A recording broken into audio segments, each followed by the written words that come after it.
Am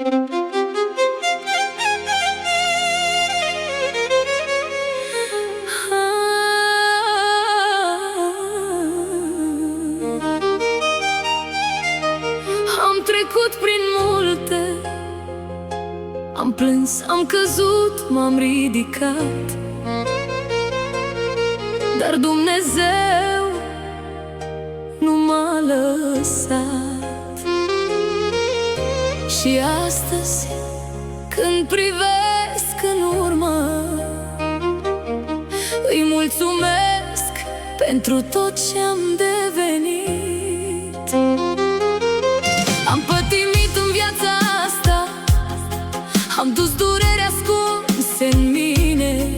Au fost și nopți în care plângeam și nu știam când va fi bine. Am dat iubire, am dat tot, am fost alături când a fost greu. Și chiar dacă m-au dezamăgit, n-am încetat să cred în Dumnezeu.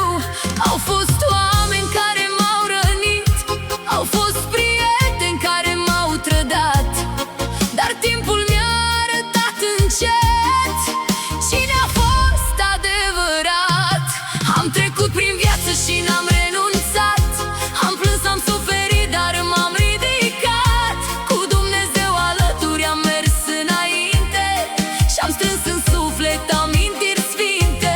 Pentru familia mea, pentru cei dragi, las toate durerile pe drum în urmă. Viața e frumoasă chiar dacă-i grea, și cât trăiesc, eu aleg viața mea.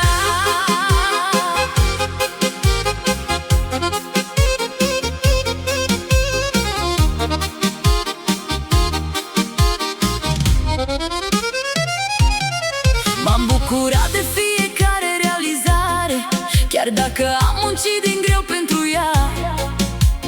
N-am avut mereu drumuri ușoare, dar Dumnezeu mi-a dat puterea să merg mai departe. Astăzi mă uit la tot ce am și spun din suflet mulțumesc pentru cei care îmi sunt aproape, pentru fiecare om pe care îl iubesc. Nu mai vreau să mă întorc la zile care m-au durut. Ce-a fost rău rămâne în urmă, eu aleg un început. Am trecut prin viață și n-am renunțat, am plâns, am suferit, dar m-am ridicat. Cu Dumnezeu alături am mers înainte și-am strâns în suflet amintiri sfinte.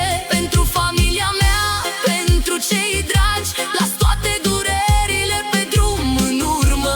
Viața-i frumoasă chiar dacă-i grea, și cât trăiesc, eu aleg viața mea. Oamenii falși și las în trecut, nu mai port în suflet ce m-a durut. Nu mai vreau ură, nu mai vreau război, vreau oameni adevărați lângă noi. Am învățat că liniștea e avere, că sănătatea e cea mai mare putere, că atunci când ai familia aproape poți trece și prin cele mai grele ape. Am trecut prin viață și sunt încă aici, cu toate rănile, dar cu ochii fericiți. Dumnezeu mi-a dat putere să merg înainte și pentru tot ce am îi mulțumesc fierbinte.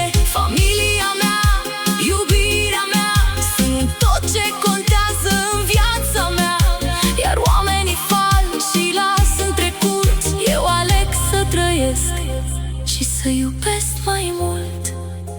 Am plâns, dar am și râs, am pierdut, dar am și câștigat.